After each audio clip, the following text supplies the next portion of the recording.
क्योंकि अगर बात की जाती है, याद रखना कि पोटेशियम की बाई चांस किसी प्रकार से कमी हो जाती है तो यार जो रक्त का थक्का बनता है अर्थात जो ब्लड क्लोटिंग बनती है उसमें काफ़ी अधिक समय लग सकता है। ठीक है, नेक्स्ट क्वेश्चन की बात करते हैं कि फेलेरिस माइनर किस फसल का मुख्य खरपतवार है।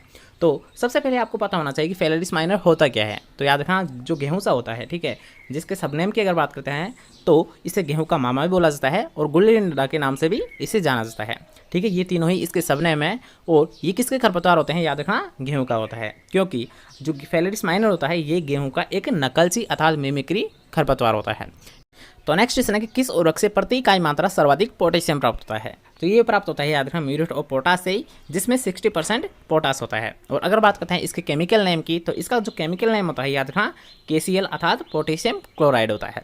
ठीक है, नेक्स्ट क्वेश्चन की बात करते हैं कि स्प्रिंकलर सिंचाई प्रणाली किसके लिए सर्वाधिक उपयुक्त है। तो एक मोस्ट कॉमन क्वेश्चन है, किसके लिए उपयुक्त है, याद रखना उबड़ खाबड़ भूमि के लिए। और अगर बात की जाए ड्रिप मेथड की, तो याद रखना ड्रिप मेथड होता है उद्यानिकी फसलों के लिए। तो नेक्स्ट क्वेश्चन है कि वातावरण के तापमान को नापने के लिए प्रयुक्त स्क्रीन है, तो कौन सी होती है, याद रखना स्टीवेंसन स्क्रीन होती है। ठीक है, नेक्स्ट क्वेश्चन है कि माइकोलॉजी में अध्ययन किया जाता है। तो याद रखना कि अगर बात की जाए माइकोलॉजी में, तो माइकोलॉजी में अध्ययन किया जाता है फफूंद अर्थात फंजाई का अध्ययन किया जाता है। लेकिन अगर बात की जाए फाइकोलॉजी की, ठीक है, अगर बात की जाए फाइकोलॉजी, तो फाइकोलॉजी में अध्ययन किया जाता है शैवालों का। ठीक है, और माइकोलॉजी में किसका अध्ययन किया जाता है, फंजाई अर्थात फफूंद का अध्ययन किया जाता है। ठीक है, नेक्स्ट क्वेश्चन कि आर्जिमोना मैक्सिकोना किससे संबंधित है। तो सबसे पहले आपको पता होना चाहिए कि आर्जिमोना मैक्सिकोना होती क्या है। तो याद रखना सत्यानाशी होती है, जो कि किससे संबंधित होती है, याद रखना सरसों से संबंधित होती है। नेक्स्ट क्वेश्चन है कि उसी खेत में पिछली फसल की कटाई के पहले अन्य फसल को बो देना अर्थात इसे बोला जाता है एविराम खेती। ठीक है, लगातार खेती कर रहे हैं तो उसे बोला जाता है एविराम खेती, और एविराम को याद रखना रिले फसल के नाम से भी जाना जाता है। ठीक है, नेक्स्ट क्वेश्चन है कि जेट्रोफा है एक, तो जेट्रोफा क्या होता है, याद रखना एक ऑयल सीड क्रॉप होती है जिससे कि याद रखना काली क्रांति संबंधित है। याद रखना कि ब्रेक रिवोल्यूशन अगर आपसे पूछा जाए कि ब्रेक रिवोल्यूशन किससे संबंधित है, तो याद रखना जेट्रोफा से संबंधित है। नेक्स्ट क्वेश्चन है कि पर्णरंध्रों का खुलना व बंद होना कहलाता है या फिर किस पर निर्भर करता है। तो ये निर्भर करता है याद रखना पोटेशियम आयन की सांद्रता पर। ठीक है, नेक्स्ट क्वेश्चन है गन्ने में सिंचाई की क्रांतिक अवस्था है। तो आपको पता ही हुआ एक मोस्ट कॉमन क्वेश्चन है। तो याद रखना कौन सी अवस्था होती है क्रांतिक अवस्था, फॉर्मेटिव स्टेज, जिसे याद रखना वृद्धि अवस्था के नाम से भी जाना जाता है। तो नेक्स्ट क्वेश्चन है फलदार वृक्षों में उर्वरक उपयोग की उपयुक्त विधि कौन सी होती है। तो याद रखना अलग अलग वृक्ष के थाले में अलग अलग से उर्वरक डालना ही सबसे बेस्ट माना जाता है। नेक्स्ट क्वेश्चन है कि धान की फसल की किस महामारी से बंगाल में अकाल पड़ा था। तो ये पड़ा था याद रखना ब्राउन स्पॉट डिजीज अर्थात भूरा धब्बा रोग के कारण। तो नेक्स्ट क्वेश्चन है कि एजोला क्या होता है। तो याद रखना एजोला एक जलीय फर्ण होता है जिसका प्रयोग मुख्यतः याद रखना जैव उर्वरक के रूप में किया जाता है। और अगर बात करते हैं किस क्रॉप में सबसे ज़्यादा इसे अप्लाई करते हैं, तो याद रखना धान फसल में। किस में सबसे ज़्यादा अप्लाई करते हैं, धान की फसल में। ठीक है, नेक्स्ट क्वेश्चन है कि धान के खेत से कौन सी गैस निकलती है। तो कौन सी गैस निकलती है, याद रखना मीथेन गैस, जिसे याद रखना CH4 के नाम से भी जाना जाता है। नेक्स्ट क्वेश्चन है कि वाम क्या होता है। तो सबसे पहले आपको इसकी फुल फॉर्म याद होनी चाहिए कि वाम अर्थात याद रखना वेस्कुलर अर्बोस्कुलर माइकोराइजा। और ये किसका मध्य का संबंध होता है। तो याद रखना कवक प्लस हायर प्लांट की रूट का मध्य का संबंध होता है, जिसका प्रयोग याद रखना जैव उर्वरक के रूप में किया जाता है। ठीक है, नेक्स्ट क्वेश्चन की बात करते हैं कि मानव निर्मित अनाज कौन सा है अर्थात जो पहली फसल थी कौन सी थी, याद रखना ट्रिटिकेल, जिसे याद रखना गेहूं इंटू राई के क्रॉस से प्राप्त किया गया था। किसके क्रॉस से प्राप्त किया गया था, याद रखना गेहूं इंटू राई के क्रॉस से ट्रिटिकल को प्राप्त किया था, जो कि मानव निर्मित पहली फसल थी। ठीक है, नेक्स्ट क्वेश्चन है कि पौधे नाइट्रोजन को किस रूप में ग्रहण करते हैं। तो अगर बात करते हैं याद रखना सभी प्लांट्स लगभग नाइट्रेट के रूप में ग्रहण करेंगे, लेकिन अगर बात की जाए धान की और गन्ना की, याद रखना धान और गन्ना नाइट्रोजन किस रूप में ग्रहण करेंगे, अमोनिया के रूप में।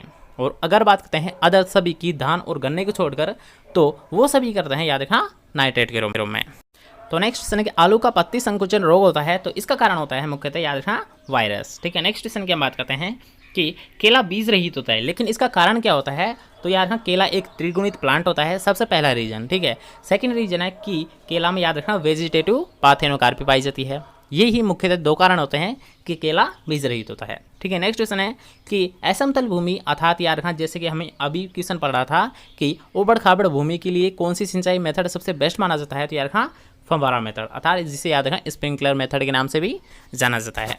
ठीक है, नेक्स्ट क्वेश्चन की बात करते हैं। अब इन दोनों को आप एक साथ याद रखें कि अगर आपसे पूछा जाए कि एनीमोमीटर से क्या ज्ञात करता है, तो याद रखना एनीमोमीटर से ज्ञात किया जाता है वायु की गति। और अगर बात की जाए आपसे कि विंड वैन से क्या ज्ञात करते हैं, तो विंड वैन से ज्ञात करते हैं वायु की दिशा। ठीक है, दोनों को एक साथ याद रखें कि एनीमोमीटर से याद रखना स्पीड को मेजर किया जाता है, और अगर बात की जाए विंड वैन की, तो याद रखना विंड वैन के द्वारा डायरेक्शन को मेजर किया जाता है। तो नेक्स्ट क्वेश्चन है गुलाब का प्रवर्धन किससे करते हैं। तो याद रखा इसका प्रोपेजेशन होता है फन्नी कलम के द्वारा। नेक्स्ट क्वेश्चन है कि जीन में हुए अचानक परिवर्तन क्या कहलाते हैं। तो यहाँ जो जीन में अचानक परिवर्तन होता है उसे म्यूटेशन के नाम से जाना जाता है और इसी को याद रखना उत्परिवर्तन के नाम से भी जाना जाता है। ठीक है, उत्परिवर्तन और म्यूटेशन दोनों ही एक ही वर्ड होते हैं। और अगर बात करते हैं म्यूटेशन की खोज किसके द्वारा की गई थी, तो ये खोज की गई थी याद रखना हुगो डेब्रिज के द्वारा। किसके द्वारा की गई थी? हुगो डेब्रिज के द्वारा। ठीक है, नेक्स्ट क्वेश्चन है कि मर्दा नमी ज्ञात करते हैं। तो मर्दा नमी ज्ञात की जाती है टेंसियोमीटर के द्वारा। तो नेक्स्ट क्वेश्चन है कि बुआई की किस विधि में प्रति इकाई कम बीज की आवश्यकता होती है। तो एक मोस्ट कॉमन क्वेश्चन है, याद रखना कौन सा है? Dibbler method. इसमें होता क्या है, याद रखना एक डिबलर यंत्र होता है जिसकी सहायता से अलग अलग डिस्टेंस पर अलग अलग बीजों को बो दिया जाता है। ठीक है, नेक्स्ट क्वेश्चन की हम बात करते हैं कि बकरी की कौन सी नस्ल दोहरे उद्देश्य के लिए पाली जाती है, अर्थात डबल पर्पज के लिए किसे पाला जाता है। तो यार हाँ, कौन सी होती है? जमुनापरी। ठीक है, नेक्स्ट क्वेश्चन है कोलचिसिन का मुख्यतः उपयोग क्या किया जाता है। तो यार हाँ, गुणसूत्रों को डबलिंग करने के लिए, अर्थात गुणसूत्र डबलिंग करने के लिए किसका प्रयोग किया जाता है? याद रखना कोलचिसिन का प्रयोग किया जाता है। नेक्स्ट क्वेश्चन है कि जिंक सल्फेट को कभी भी किसके साथ नहीं मिलाना चाहिए। तो यार हाँ, डबल एसपी अर्थात सिंगल सुपर फास्फेट के साथ जिंक सल्फेट को मिलाकर कभी भी इसका प्रयोग नहीं किया जाना चाहिए। ठीक है, नेक्स्ट क्वेश्चन कि अधिकांश दलहनी फसलों में नाइट्रोजन संबंधित आवश्यकता कितनी होती है। तो सबसे पहले आपको पता होना चाहिए कि किसमें पूछा जा रहा है। याद रखना दलहनी फसलों अर्थात इनमें नाइट्रोजन फिक्सेशन की क्रिया होती है, इसलिए जो नाइट्रोजन दिया जाएगा, याद रखना इनकी नाइट्रोजन जो रिकमेंडेशन होती है वो कम मात्रा होती है। और कितनी होती है? केवल और केवल 15 से 20 किलोग्राम प्रति हेक्टेयर। ठीक, तो नेक्स्ट क्वेश्चन है कि मक्का में संकर बीज उत्पादन के लिए किस प्रकार की नरबंधता का प्रयोग करते हैं। तो एक मोस्ट कॉमन क्वेश्चन है, याद रखना इनमें याद रखना हाइब्रिड सीड प्रोडक्शन के लिए मेल स्टेरिलिटी का प्रयोग करेंगे। लेकिन अगर बात की जाए मक्का की, तो याद रखना मक्का में साइटोप्लाज्मिक मेल स्टेरिलिटी का प्रयोग किया जाता है। ठीक है, नेक्स्ट क्वेश्चन की बात करते हैं कि कपास का रेशे क्या होता है, अर्थात याद रखना कि बीज का जो बाहरी कवच होता है, याद रखना कि जो बीज का बाहरी कवच होता है उसकी वृद्धि ही कपास के रेशे के नाम से जानी जाती है। ठीक है, नेक्स्ट क्वेश्चन है कि सरसों की बीज दर क्या होती है। तो याद रखना सरसों की बीज दर होती है 5 से 6 किलोग्राम प्रति हेक्टेयर। नेक्स्ट क्वेश्चन है, उससे पहले अगर आपको वीडियो पसंद आ रहा है तो आपको करना है वीडियो को एक लाइक, और अगर चैनल को अभी तक सब्सक्राइब नहीं किया है तो चैनल को लीजिए सब्सक्राइब और पास के बेल आइकन को जरूर प्रेस कर देना, जिससे जब भी हमारे कोई नई वीडियो अपलोड की जाए तो उसका नोटिस सबसे पहले आपको मिले। नेक्स्ट क्वेश्चन है कि वारालक्ष्मी किसकी किस्म है। तो यार वारालक्ष्मी और H4 मुख्यतः कपास की वेरायटी होती है। नेक्स्ट क्वेश्चन है कि जीरो टिलेज का तात्पर्य है, अर्थात आप ऐसे ही समझ सकते हो कि जीरो टिलेज अर्थात टिलेज की कोई सी भी क्रियाएं नहीं करना, याद रखना जीरो टिलेज कहलाता है। नेक्स्ट क्वेश्चन है कि नाभिक बीज होता है।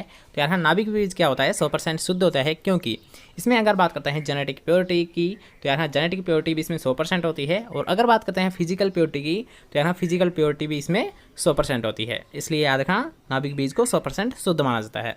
नेक्स्ट क्वेश्चन है कि सेहू एक बीमारी है। तो यार कहाँ सेहू, जिसे यार कहाँ टुंड्रू के नाम से भी जाना जाता है, तो ये किसकी बीमारी होती है? यार कहाँ गेहूँ की एक बीमारी होती है। ठीक है, नेक्स्ट क्वेश्चन की हम बात करते हैं कि उसका फसल का नाम बताइए जिसका प्रयोग दलहन और तिलहन दोनों के रूप में आसानी से किया जा सकता है। तो ये कई बार एग्जाम में पूछा गया क्वेश्चन है, तो इसका आपको विशेष ध्यान रखना है कि दलहन और तिलहन दोनों के रूप में आसानी से सोयाबीन को ग्रो किया जा सकता है। क्योंकि अगर बात करते हैं इसमें प्रोटीन की, तो इसमें प्रोटीन पाई जाती है 45%, और अगर बात की जाए इसमें ऑयल कंटेंट की, तो इसमें ऑयल होता है 20%, इसलिए आसानी से इससे दलहन और तिलहन क्रॉप में आसानी से उगाया जा सकता है।